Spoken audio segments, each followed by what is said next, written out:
네, 여러분 안녕하세요. 오늘 여러분들과 함께 자기소개서에 대해서 함께 알아볼 저는 정광식이라고 합니다. 여러분 만나서 반갑습니다. 이제부터 자기소개서적인 부분이에요. 왜냐면 실제 자기소개서는 어떤 정답이 있는 것도 아니거든요. 그리고 또 이거는 최종적인 면접에서 활용되는 도구이지 요즘에 입사지원서 안에서 이력서와 자기소개서에 점수를 많이 넣는 경우들은 별로 없습니다.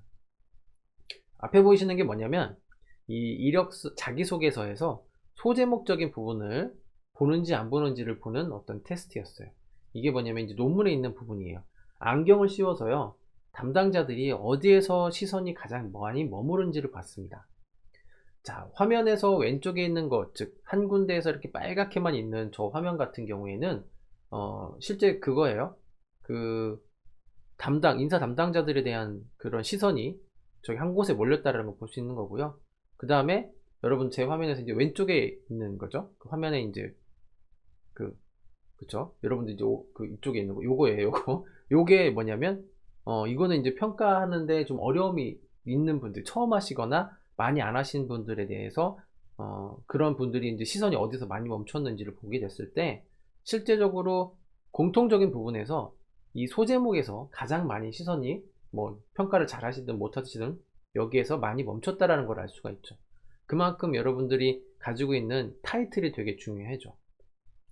그러면 아니 왜 이렇게 중요한가요? 라고 물어볼 수도 있습니다. 왜냐면 여러분들의 자기소개서는 많이 읽어야 첫째 줄, 둘째 줄, 셋째 줄까지밖에 안 읽을 겁니다. 그 얘기가 뭐냐면 여러분들이 책을 봐요.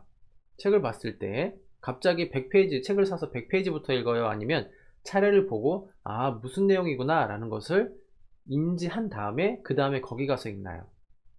그쵸. 대부분 다 후자일 겁니다. 아, 무슨 내용이 이렇게 쓰면 읽겠구나 라는 것을 알고 거기에서 아, 제목을 보고 이런 내용이 있겠네 라는 것을 유추하게 되는 거죠.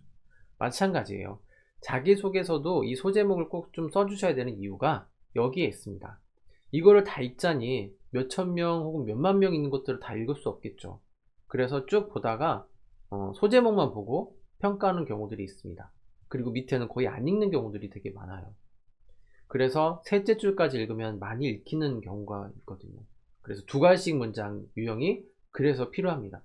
두 갈씩이 뭔지는 여러분들도 아실 거예요. 결론부터 얘기하는 거. 그러니까 소제목 달고 결론부터 얘기하고 그 다음에 여러분들이 가지고 있는 사례를 이야기해 주시면 제일 적합하다라고 보시면 되겠습니다.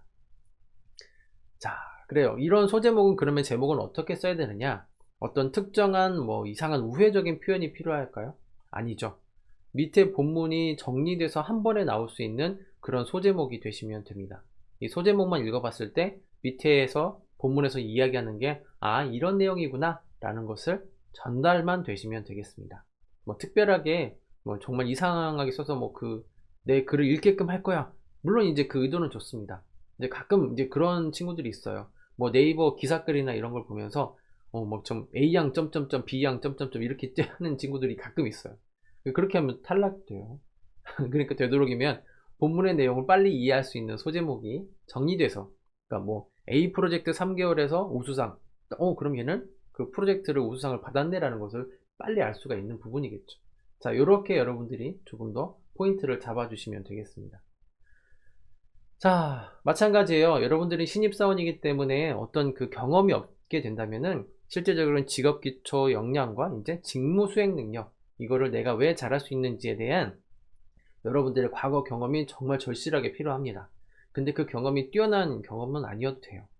그리고 되도록이면 시간이 된다면은 인턴이나 이런 것들을 통해서 간접 경험을 하셔가지고 실제 이것을 내가 이렇게도 해봤다. 옆에서 보니까 이런 업무들은 이런 거더라고요 라고 하는 이해적인 측면에서 어필해 주셨을 때 조금 더 효과적으로 전달이 될 수 있겠죠. 이런 자기소개서는 작성하는 방법은 되게 여러 가지가 있어요. 글이 짧을 때와 글이 길 때 쓰는 방법들이 다른데 우리가 오늘은 일반적으로 많이 쓰는 600에서 800자 사이의 스타 기법에 대해서만 조금 더 알아보도록 하겠습니다.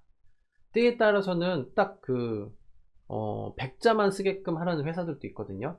100자만 쓰게 해서 정말 이 친구가 하는 내용을 다 알아보겠다, 읽어보겠다라고 하는 의지를 가지고 있는 그런 회사가 있는 반면에 막 1000자, 막 2000자 만들어서 너 한번 써볼 테면 써봐. 우리 회사 들어오려면 이 정도 노력은 해야 돼. 라고 하면서 작성하게끔 만드는 그런 회사들도 종종 있습니다. 자, 어쨌든 가장 보편적인 회사는 약 600에서 800자 정도를 쓰게끔 만들거든요. 자, 그 600에서 800자 어떻게 써야 되는지 이 스타 기법에 대해서 한번 말씀드려 보도록 하겠습니다. 결론적으로 얘기할게요. 문장은 이런 형식으로 나와주시면 제일 좋습니다. 첫 번째 소제목 나와주시고요. 그 다음에 첫 줄은 뭐라고 했죠? 두 가지 문장에 의한, 그쵸, 결론부터 나올 수 있게끔. 그리고 나서 그와 관련된 아주 구체적인 사례 한 가지만 나오시면 됩니다. 그리고 그걸 통해서 내가 앞으로 어떻게 할 건지, 무엇을 배웠는지, 우리 회사에 들어와서는 또 어떻게 활용이 될 수 있는지 등등을 여러분들이 작성을 해주시면 되죠. 자, 이 포맷은 꼭 좀 기억해 주시면 좋겠습니다. 왜냐면 여러분들이 실제로 학교에서 작성한 거는 레포트예요. 레포트의 특징은 뭐죠? 그쵸, 정성을 들여서 분량은 많이, 그쵸, 페이퍼적인 부분, 그리고 서론, 본론, 결론, 이런 형식이 아무래도 여러분들이 맞춰져 있다 보니까 실제 자기소개서, 이건 이제 회사의 비즈니스 문서입니다. 자기소개서를 쓸 때는 그 습관이 그대로 오는 경우가 있거든요. 근데 비즈니스 문서의 특징은 뭐죠? 네, 빨리 핵심만 전달할 수 있는 게 그 비즈니스 문서의 특징입니다. 즉 회사 문서예요. 구구절절히 얘기하시는 게 아니고요. 결론하고 그와 관련된 근거가 빨리빨리 나와야 된다는 얘기죠. 즉 이렇게 봤을 때 학교에서 썼던 그런 양식과 자기소개서의 양식은 그 의도나 목적이 다르다는 얘기입니다. 때문에 결론부터, 그리고 직접적인 사례, 그죠? 여러분들이 가지고 있는 어떤 그 안에서 했던 특별한 경험, 그리고 그거를 어떤 결과가 있었는지, 어떻게 활용될 수 있는지를 써주셔야 된다는 얘기입니다. 앞에 보시는 것들은 여러분들이 좀 멈춰서 세우셔서 한번 좀 읽어보시는 것도 추후에 좀 괜찮을 것 같고요. 그 다음에 조금 이제 급하니까, 그러면 도대체 그 핵심 문장을 어떻게 해보겠어? 대외 활동 나갔던 거, 뭐 봉사활동 했던 거, 몇 시간 했는지, 그리고 그게 나한테 어떤 의미가 있었는지 얘기는 해보겠어. 그러면 사례는 어떻게 쓰란 얘기냐? 바로 이제 여러분들에게 들려드릴 수 있는 이 사례 작성법에 말씀드릴게요. 사례는 되도록이면 하나의 사례를 구체적으로 써주시는 게 좋겠습니다. 그때 상황이 어떠했고 어떤 문제가 생겼고 그래서 결과는 어떠했는지, 그죠? 그리고 실제 그리고 본인이 그 안에서 했던 행동은 무엇이 있는지를 이야기를 해주셔야 된다는 얘기죠.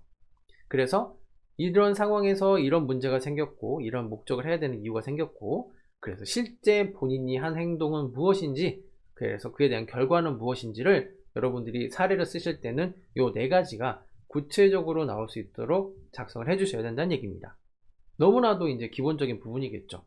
그리고 나서 뒤에는 뭐예요? 이 스타 기법을 활용해서 작성을 쓰시고 마지막에는 내가 무엇을 배웠고요. 그 다음에 이거를 통해서 회사에서 직무 안에서 어떻게 활용이 될 수 있습니다. 라는 것들을 여러분들이 작성해 주시면 되겠습니다. 그러니까 딱 정리하면 스타 LP라는 그 기본을 가지고 작성을 해주시면 돼요. 그럼 도대체 이게 뭔가요? 이 스타 LP가 꼭 답인가요? 아니에요. 이 스타 LP라는 것이 꼭 답은 아니고요. 요게 여러분들이 기본적으로 나중에 면접에 가면 다시 물어보는 문항들입니다. 예를 들면 이런 거죠. 그때 상황이 어땠는데요? 왜 그걸 하셔야 되는데요? 그러니까 본인이 했던 게 뭔데요? 그러니까 결과가 어떻게 됐다는 얘기입니까? 그래서 본인이 우리 회사에서 뭘 어떻게 하겠다라는 거예요? 라고 하는 질문들은 기본적으로 나오는 거죠. 그런 기본적인 문항들을 자기소개서 안에 미리 넣어 두시는 거예요. 그러면 그걸 읽었을 때 여러분들에 대한 판단은 그 사람들이 미리 먼저 해볼 수 있겠죠. 그래서 스타 LP라는 그런 기법들을 활용해 주시는 거예요. 자, 이러한 역량에 대한 평가적인 방법, 즉 이 스타 기법 같은 경우에는 우리나라에서 만든 게 아니고요. 미국에 있는 그 하버드 대학교, 이제 존 맥클랜드라는 교수가 처음에 만들게 됐어요. 그 일화가 있는데 어떤 일화가 있냐면 처음에 사람을 막 뽑았어요. 사람을 뽑아서 정말 스펙을 보고 뽑았는데 이 사람이 실제 일을 못하는 거야. 그럼 도대체 뭘 어떻게 봐야 되느냐? 이게 이제 고민됐던 거예요. 그래서 그러면 아예 이 기관에서 일을 잘한 사람들한테 물어보자.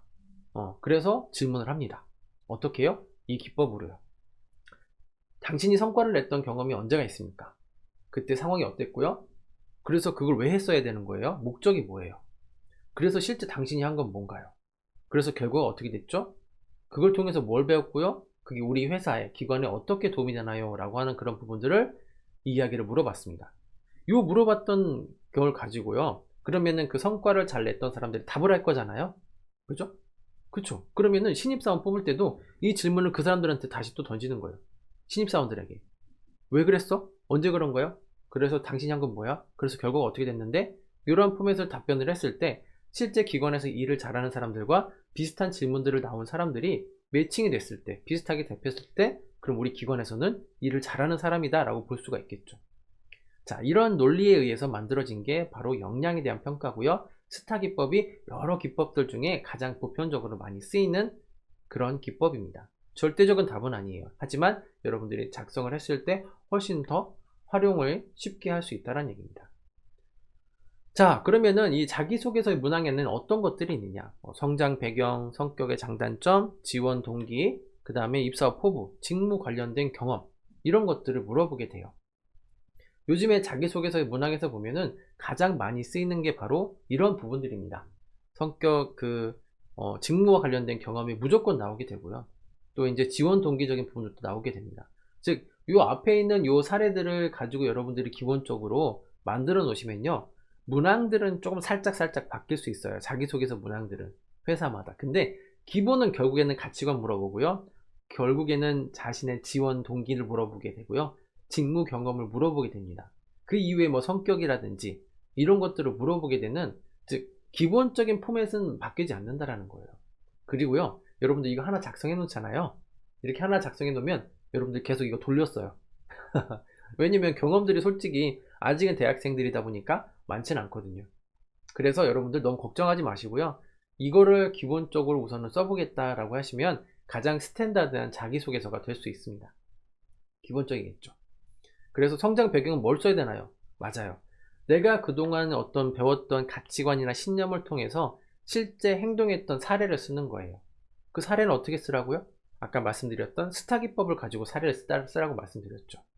자, 그러면은 성격의 장단점, 맞아요. 성격의 장단점도 기본적으로 저의 성격의 장점은 꼼꼼함입니다.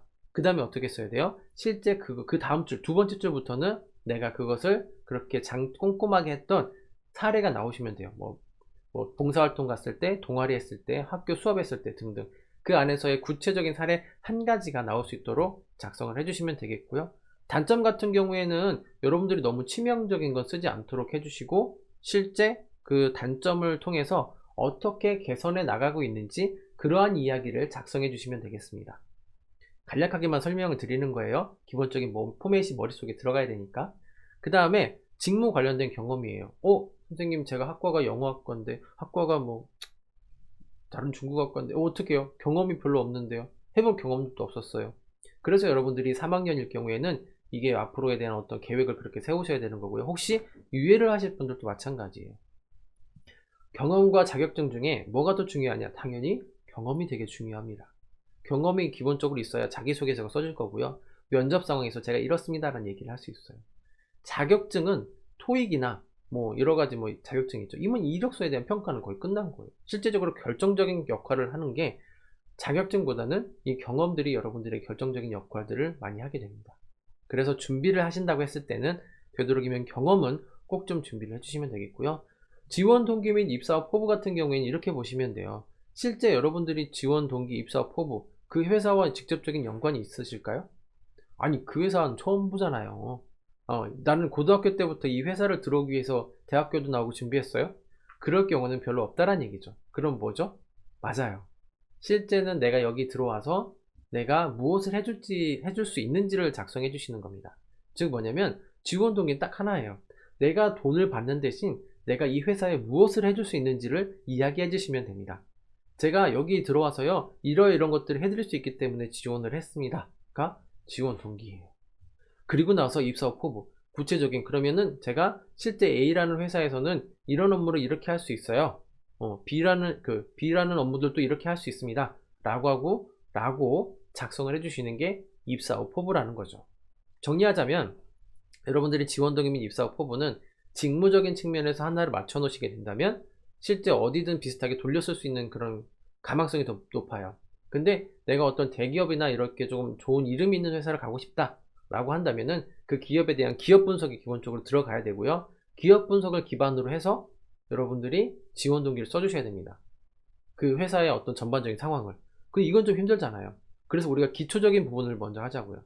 직무적인 부분에서 내가 하고 싶은 게 있다고 한다면은 그것을 타겟팅으로 해서 내가 회사에 들어가면 무엇을 해줄 수 있는지에 대해서 여러분들이 작성을 해주시면 된다는 얘기입니다. 너무나도 기본적인 부분이겠죠. 그렇게 돌려 쓰는 거 좀 필요하겠죠. 실은 이거 하나 써놓으면 계속 써야지 이걸 또 매번 쓰기도 힘들어요. 다만 대기업이냐 중견기업이냐 목표가 어디냐에 따라서는 분명히 노력에 대한 정도는 차이가 달라지겠죠. 왜? 급여가 다르잖아요. 주는 돈이 다르잖아요. 업무들도 다르긴 하겠지만 그런 차이가 있다는 건 조금 알아두셨으면 좋겠습니다. 자, 그 다음에 그러면은 이런 것들은 꼭 쓰세요, 쓰지 말아야 주세요 라고 하는 그런 사례들이 있어요. 자, 한번 들어보세요. 분명히 일반적으로 여러분들이 많이 쓸 거니까 한번 보도록 하겠습니다.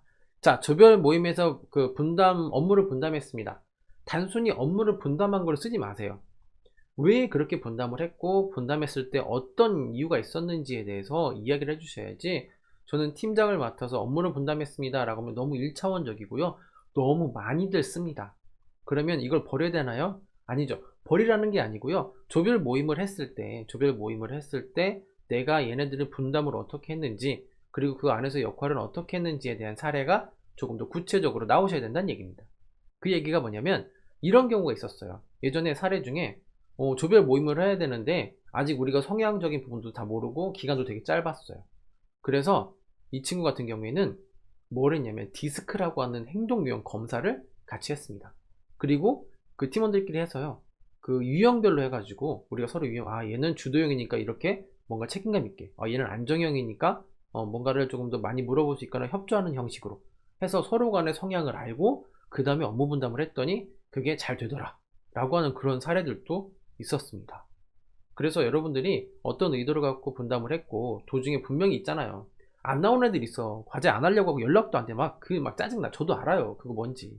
근데 그걸 너무 한쪽으로 그 사람에 대한 어떤 걔 때문에 못했어요, 뭐 이런 내용들이 있잖아요. 걔가 안 나와서요, B라는 학생 끝까지 연락이 안 돼서 걔 때문에 우리 프로젝트가 망쳤습니다 라고 하는 그런 형태는 좀 빼주시고요. 그 친구가 설령 그런 게 있다고 하더라도 최선을 다해서 이렇게 이끌어 가려고 했다라고 하는 형태로 조금 부드럽게 포장을 해주시는 게 좋겠습니다. 그리고 또 소통했던 경험이나 이런 것들을 물어볼 때가 있어요. 그럴 경우 이런 거죠. 조원들끼리 싸워서 그 술자리를 만들어서 그 화해를 시켰습니다. 아니, 그 술자리를 만든 건 화해를 시킨 게 아니에요. 단순히 술로 해결하려고 하지 마시고 그 과정에서의 직접적인 소통에 대한 경험, 이런 문화 같은 경우에는 공공기관이나 이런 쪽에서도 많이 나오게 되죠. 왜냐면 민원을 많이 다뤄야 되니까. 자, 어학연수를 통해서 다양한 나라를 여행했다. 그 여행한 게 왜?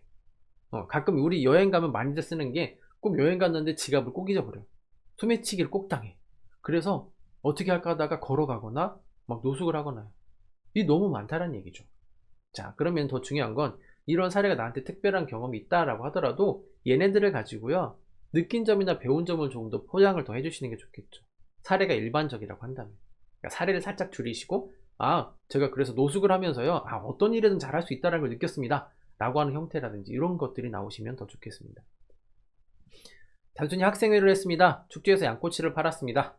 되게 많이 쓰는데요. 학생회죠. 전국에 있는 우리 대학교가 만약에 한 200개라고 볼게요. 그러면 1년에 학생회장 200명씩 나오는 거예요. 과대는 몇 명이 나오고, 어마어마한 거예요. 과대 이렇게 회장 맡았던 친구들, 그쵸?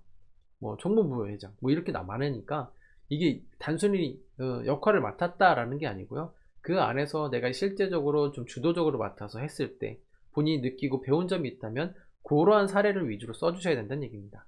그냥 단순히 여기 있는 것처럼 그냥 이렇게 했습니다 라고 하게 되면은 썩 그렇게 좋은 사례가 될 수는 없죠.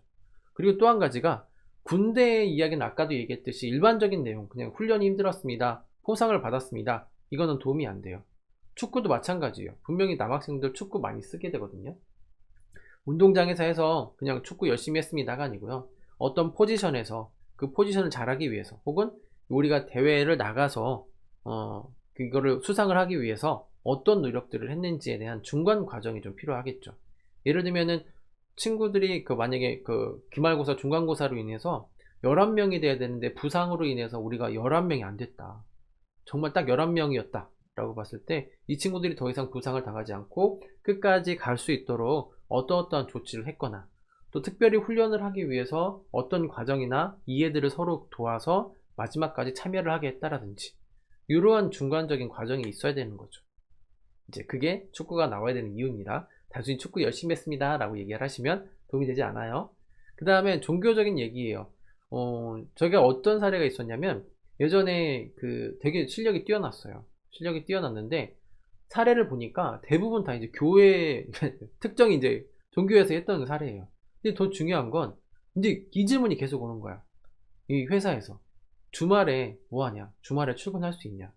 왜냐면 실제적으로 종교를 갖는 건 문제가 되지 않지만 회사의 사정에 따라서는 계속 주말에 일을 해야 되는 경우들이 있어요. 예를 들면 생산이라든지 계속 멈추지 않고 돌아가야 되는 거죠. 근데 이 친구는 항상 저는 주말에 저희 활동, 종교 활동을 해야 됩니다 라고 얘기를 하다 보니까 실질적으로 계속 나중에 야 이거 좀 우리 한번 고쳐보자 라고 했는데도 마지막에도 잘 안 고쳤었던 것 같아요. 그리고 실제적으로 그렇게 한 학기? 1년 정도로 지내고 나서 나중에는 조금 이제 고쳤습니다. 고쳐서 이제 좀 더 준비를 했던 기억이 나요. 그러니까 뭐냐면 모든 게 다 그런 게 아니고요. 예를 들면 그래요. 나는 종교가 있어. 근데 면접 갔는데 그 앞에 계신 면접관이 나하고 전혀 관련 없는 혹은 이제 나와 대등한 종교가 있어요. 그러면 그 사람들은 썩 좋아하지 않는다라는 거죠. 만약에 여러분들이 입사를 하고 나서 그 안에서 뭐 종교 활동을 하든 이런 거는 상관이 없습니다. 들어가고 나서 얘기를 하자라는 거죠. 그래서 특정한 종교가 너무 색채가 진하지 않게 그렇게 나오지는 않게끔 조금 조절을 해주셔야 되는 게 필요하겠습니다. 자, 그래요. 여러 가지 조금 이제 이력서와 자기소개서적인 부분에서 무엇이 필요한지를 여러분들하고 이 짧은 시간 동안 조금 빠르게 좀 알아봤어요. 뭐 예를 들면은 이력서와 자기소개서의 첫 번째는 자기에 대한 이해, 그리고 이력서에서 무엇을 또 좀 중요시 봐야 되는지, 자기소개서에는 어떤 것들이 더 중요시 여겨지는지에 대해서 조금 간략하게 봤고, 마지막에는 좀 써야 되는 내용들, 여러분들이 일반적인 쓰는 많은 내용들 중에서 좀 쓸 때 조금 더 디테일하게 써주기를 바라는 그런 부분들을 좀 여러 가지 사례를 통해서 말씀을 좀 드렸습니다. 이제 시작할 거예요. 그러면은 여러분들이 이런 준비에 대한 사례들을 기반으로 해서 조금 더 자기소개서와 이력서에 조금 더 잘 작성하는 여러분들이 되시기를 기원하겠습니다. 오늘 수업은 여기까지 하도록 하겠습니다. 끝까지 들어주셔서 감사합니다. 수고하셨습니다.